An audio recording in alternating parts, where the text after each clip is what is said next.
Hi, this is Ross again. This is the sixth and final video on my series of upgrading the instrument panel on my boat. Disclaimer: this is not meant to be a how-to video. I'm not a mechanic. I'm not an electrician. I just put this online to share with anybody who's happened to thinking of doing the same kind of project and wanted to get some insight and see how it might go along. So as you can see here, the stage I'm at is the instrument panel's all done. It's been wet sanded, buffed out. I've installed the instruments, except for the oil pressure gauge. I don't know why it's not there, but no matter. Uh, so at this point, then I'm going to be turning it around and wiring up the gauges. And that step is what I'm going to just share with you and go over in this video. So here's the backside of my instrument panel. You can see where the tachometer, cylinder head temperature gauge, fuel gauge, water pressure gauge. The hole there is where the oil pressure gauge is going to be. So you can see where those instruments are. And basically with the instruments, you're going to have some common wires that each one needs. You're going to need a power wire, that's the red one. A ground, that'll be the black one. A common wire that's going to illuminate your lights in each panel, that'll be the blue one. And then obviously each gauge will have something unique depending on which engine parameter it's monitoring. Something unique that you'll be connecting to just that gauge, be it a wire or in the case of the water pressure gauge, a piece of vacuum line. So what you see here is the red wire. This is the power wire. This wire will deliver power to each one of the gauges. Typically, your instrument panel gauges are tied to your ignition switch. They're only hot. They're only getting power when you turn the key on. If you turn the key off, typically you don't want your engine instruments to have power because that drains the battery. Um, as far as the materials I used, I'll show you a list there. I used 16 gauge wire, size 1210 quarter-inch female connectors, and size 1210 number 10 ring terminals. Those are the connectors and the terminals. Those are the yellow banded connectors that you'll of course need a crimping tool for to install those. So as you can see there, the red wire and the black wire, it's basically one wire that goes and makes a stop at each gauge. Your red wire is your power wire, your black wire is your ground. What I did was, when I'd have two ends for each gauge, solder it up. I would solder them. It just increases the quality of your work. Solder the ends together, and then put on the terminal, the yellow terminal, whether it's a connector or the ring terminal, and then crimp that on, and then you just put it on the appropriate terminal. And it's really no more complicated than that. When I came time to hook up the instruments, what I did was I just connected the hot wire from the key switch to the red terminal on the tachometer, and from there it distributed it to the rest of the gauges.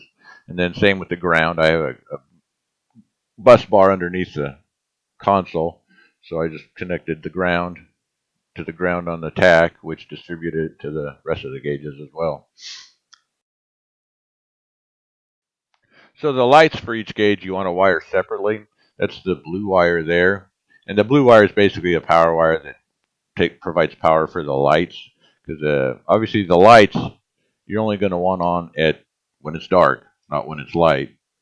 But when it's light, you still want your gauges to have power. So that's why you need a separate power wire for the lights. And just to be clear, when I say separately, I just mean a separate power source. As you can see, they're still wired. The gauges are still wired together. That blue wire still goes from one gauge to the other, to the other, to the last one. What I did was I wired the blue wire to my nav light, to the nav light switch. So when I turn the nav light on, the instrument gauges come on. Because basically, if you're running whatever, any circumstances you're running in that require you to have the nav light on, you're going to want your gauge lights on. If for some reason you do want to wire the gauge lights to their own toggle switch, so you can turn them on and off separately, you can certainly do that. I just did it to the nav light because that just seemed the easiest and eliminate one switch. It's kind of like you turn your headlights on, you automatically want your tail lights to go on. So one of the things I did was set the wire up, add these three additional sections of wire. So after I got to the last gauge, I added these as if I still had one more gauge to wire. That way, later on down the line, if there's another gauge you want to add, you've already got your gauge wire to hook up to it, so you don't have to disturb the previous gauge and tap off that one. You already got your what you might call stub out ready to go to hook up to your gauge.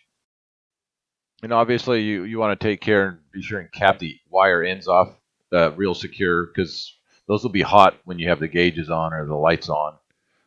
So just make sure those are capped off really well and securely, because they are exposed. They could brush up against something and short out, blow a fuse.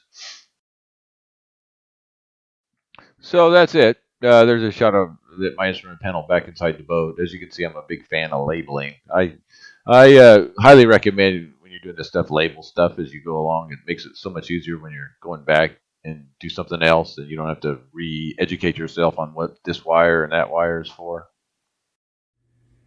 So that's it for this video series. Thanks for watching. The one thing I do want to reiterate what I said in the first one in the introductory video with regard to surveying your motor and what you can and can't do.